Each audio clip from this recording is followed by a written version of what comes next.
ఏ circular అయితే జారీ చేసిందో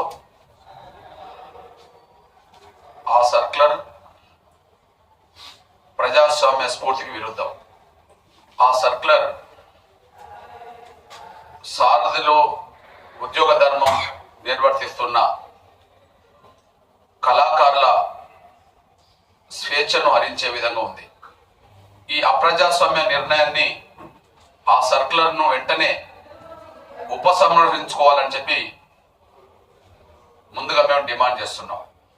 ఈ సర్క్యులర్ నియమ నిబంధనలంటూ వాళ్ళ స్వేచ్ఛను హక్కును హరించే విధంగా ఉంది. మళ్ళీ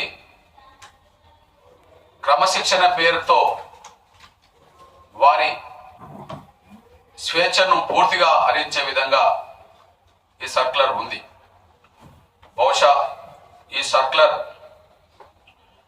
ముఖ్యమంత్రికి తెలిసి వచ్చిందని మేము భావించుకోవట్లేదు. సంబంధిత మంత్రి జూపల్లి కృష్ణారావు గారు కూడా తెలిసే ఈ సర్క్యులర్ వచ్చిందని చెప్పి మేము అనుకోవట్లేదు. బహుశా ఇట్లాంటి సర్క్యులర్ రావడం వెనుక డిప్యూటీ సీఎం మల్లు భట్టి విక్రమార్క అంతర్గతంగా సారథి చైర్మన్ కి ఇచ్చిన ఆదేశాలను పాటించింది అనే అభిప్రాయం మాలో ఉంది. ఈ విషయంలో ఎస్సీ వర్గీకరణ వ్యతిరేక శక్తులు కాంగ్రెస్ ప్రభుత్వంలో బలంగా ఉండడం వల్ల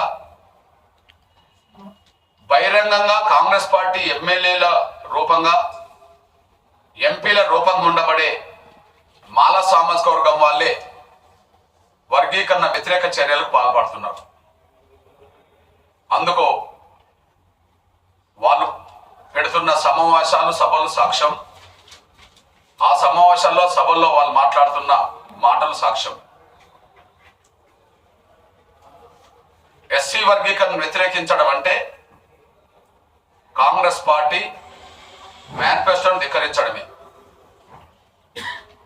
శాసనసభలో ముఖ్యమంత్రి మాట్లాడిన మాటలను ధిక్కరించడమే. ఆయన ఇచ్చిన హామీని అంగీకరించకపోవడమే. చేవెళ్లలో ఎస్సీ ఎస్టీ డిక్లరేషన్ లో వర్గీకరణ అంశం స్పష్టంగా ఉంది. అది జాతీయ అధ్యక్షుడిగా కాంగ్రెస్ పార్టీకి మల్లికార్జున్ ఖర్గే ఆ డిక్లరేషన్ చేశాడు. మల్లికార్జున్ ఖర్గే గారి ఆదేశాలను డిక్లరేషన్ కూడా ఉల్లంఘించడమే. అది రాహుల్ గాంధీ గారు వర్గీకరణకు అనుకూలంగా మాట్లాడిన సందర్భాలు ఉన్నాయి. అది కూడా ధిక్కరించడమే. కాంగ్రెస్ పార్టీలో పలుకుబడి గల కాంగ్రెస్ పార్టీనే శాసించే స్థాయికి ఎదిగిన మాలలు ఒకవైపు బహిరంగంగా అడ్డం పడుతుంటే మరొక వైపు అంతర్గతంగా కాంగ్రెస్ ప్రభుత్వంలోనే రెండో స్థానంలో ఉండబడే డిప్యూటీ సీఎం హోదాలో ఉండబడే మల్లు భట్టి విక్రమార్క ఈ కుట్రలకు పాల్పడుతున్నాడని అనుమానం ఉన్నది. మా అభిప్రాయం కూడా అది. ఎందుకంటే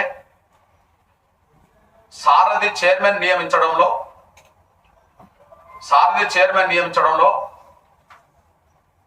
సోదరులు గద్దర్ గారి కూతురును నియమించడంలో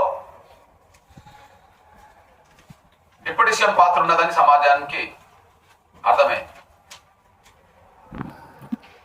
వెన్నెల ఇప్పుడు ఒక అప్రజాస్వామ్యమైన సర్క్యులర్ జారీ చేసింది. వెన్నెల తండ్రి గారైన సోదరులు గద్దర్ ప్రజాస్వామ్యం ఉండాలి, నియంతృత్వం పోవాలని చెప్పి జీవితాంతం పోరాటం చేసిండు. ప్రజాస్వామ్యం బతకాలి, నియంతృత్వం పోవాలి అని చెప్పి జీవితాంతం పోరాటం చేశాడు.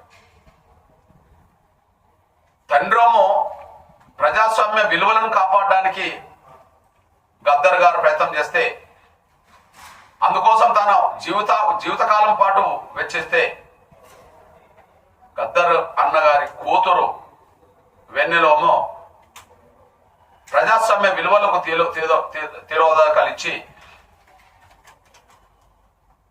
కళాకారుల హక్కులను హరించే విధంగా ఆమె నిర్ణయాలు ఉన్నాయి.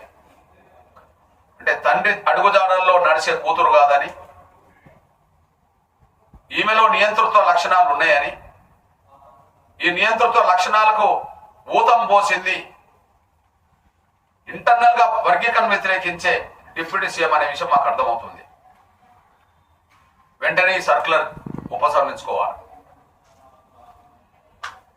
ఇక్కడ ఎస్సీ రిజర్వేషన్ల వర్గీకరణ అమలు కోసం ఫిబ్రవరి 7న 1000 గొంతులు అనే ఒక మహత్తరమైన కార్యక్రమాన్ని